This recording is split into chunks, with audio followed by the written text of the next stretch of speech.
নমস্কার। আজকে সোমবারে প্রতিদিনের মতোই আমার নিরামিষ সব কিছু আইটেম।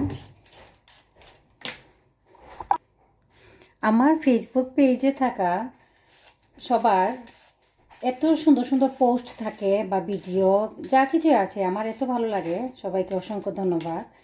আর সবার ভিডিও পোস্ট এগুলো দেখতে দেখতে like, comment, share, follow button সব পূর্ণ করে আমি ভুলেই যাই আমারও যে একটা পেজ আছে। সবজি আমি সবসময় চেষ্টা করি আগে ধুয়ে নিতে, তারপরে কাটি।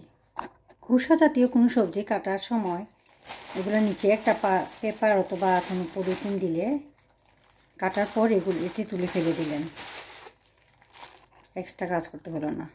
যে ব্যস্ত ফ্রাইতে দিয়ে দিব পছন্দ মতো কিছু সবজি।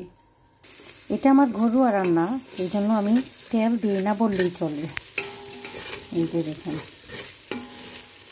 একটু বেশি করে ভেজে নিব, তারপর পরিমাণ মতো গরম জল দিয়ে দেব।